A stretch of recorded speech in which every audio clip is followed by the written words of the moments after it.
Hey all, hope you're doing okay.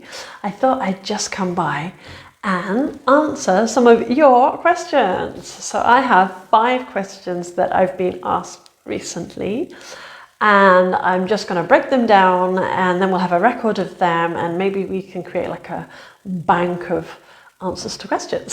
So I hope that you find this one really useful. And let's get started. So first of all, you may know me already. I'm Roya. I run the Baby Sign Language course, the Infant Communication Baby Sign Language course, and I will help you focus on communication with your baby so that you can be the calm, confident parent that you want to be, and so that you have the tools you need to communicate better with your baby, so that your baby can communicate with you without crying. Less crying, everybody. Let's stop the crying. And I've helped hundreds of families with this over the years, and the best part is having stress-free communication allows you to teach your baby all your family languages, so you can easily raise a multilingual baby. So 5 questions today. I was asked these questions last week in a baby toddler group here in Geneva, but these are questions I've been asked before, so I think it's really good to have a record of the answers somewhere, because chances are you have the same question. So the first question is, when raising a multilingual baby, how many languages is too many? Well, people tend to think, that learning more than one language is difficult, and it is for adults, but actually for babies with a family plan, it can happen very naturally. Where I live, families using 3 or even 4 languages is totally normal. We're in Switzerland, and Switzerland has, several national languages actually, and in our family, we consider ourselves raising trilingual children, although in the last year the 3rd language has changed.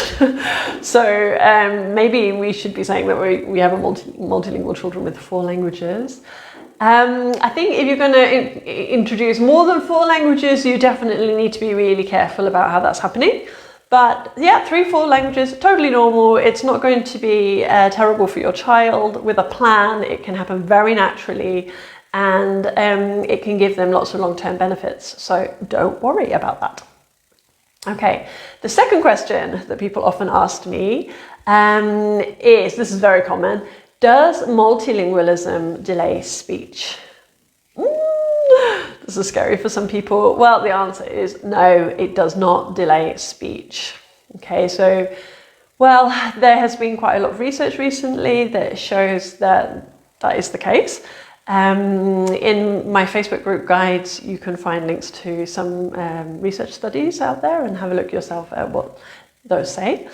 The thing to bear in mind, though, is that a child who learns one language, when they learn like their first 1,000 words, okay, yeah, that's great. So a bilingual child, to be in the same place in both their languages, will have to learn 2,000 words.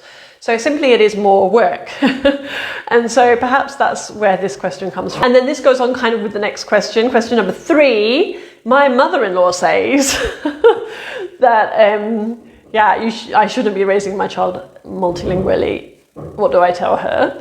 So I understand where this comes from, because a generation ago, many people in Europe anyway, were discouraged from teaching their children more than one language. And the community language tended to be the one that was prioritized.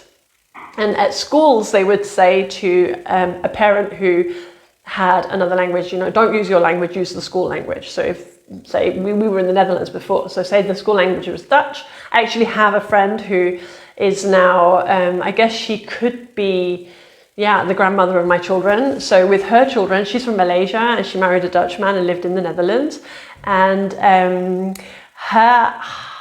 her 2 children, when they went to school, she was advised only to speak Dutch with them, and she regrets it to this day. So be patient with your mother-in-law, send her to the research that is in my Facebook group.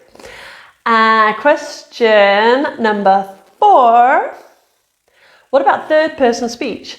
So sometimes in English we use third person speech with small babies, and so what I'm talking about is saying things like, oh, you're so, mummy loves you, instead of I love you. And you hear this quite a lot with babies. It's sort of a baby speak. Is that a problem? Is it good? Is it bad? So sometimes this could be, I've seen in some places this is discouraged, simply because it's a little bit confusing for the baby. Why, is that person labeling themselves and not using I, which is the way the language actually works and how we talk to each other normally. So why would we use a different way of speaking with our children? And yet this still happens. I remember doing it, and I tried not to do it, but I was still doing it sometimes with my child. And my mother, so their grandmother, tends to do it quite a lot. My mum is in the UK, and I hear her doing it when she's playing with them when we're on Zoom together. It is common. I don't think it's something to worry about terribly. It can even, in some cases, be useful. So I recently spoke to a mum who was concerned that nobody was calling her mum. And would her baby then know that that's her name or her label?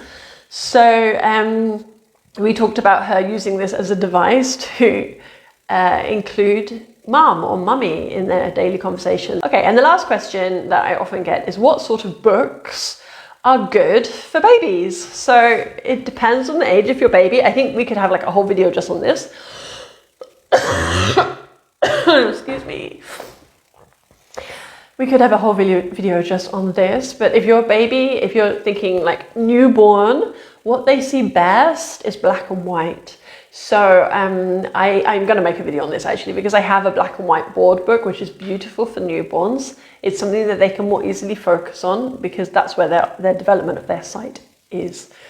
As they get a little bit bigger and touch becomes more important, a few months old, just after the newborn phase, when they just started to get control of their hands, you can have those nice soft books that are almost like soft toys, and lots of touchy-feely. And when you read them together with your child, they're getting an idea of, well, they're associating books with warmth, with bonding, with being close to their parents, the important people in their lives.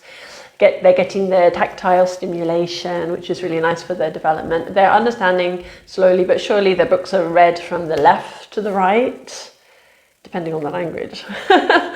So for me, my children learn that books go from left to right. But if you're somebody where you're coming from somewhere where your language goes the other way, they're learning that, right? That's an important thing that they need to learn. The bath books are really nice, those waterproof ones that they can play with in the water. And all of this is allowing you to teach your baby that books are brilliant. The goal is to help your baby love to read. It's not like an academic thing, like you have to read because it's important. You're not doing that with a baby, okay? But this is how you start helping your baby love to read. And if they love to read from the beginning, that will make reading easier in all the languages, and it will allow them to soak up all that vocabulary. Reading is so important for language acquisition, especially for multilingual children. Okay, so those were the 5 questions I wanted to cover today. And yeah, don't forget that I have the Baby Sign Language course, that it is open for enrollment at the moment. So you can send me a PM if you would like the link and the information. I will be teaching it live in January. I cannot wait. It will be live on Zoom. So if you're anywhere in the world, that you can meet with me on Monday evening, Central European time, then you can join the live course. I'm really excited to help you develop communication with your baby. And connecting with the book question, babies who sign understand that visual symbols have meaning. So it lays the foundation for reading. Isn't that wonderful? It's so nice.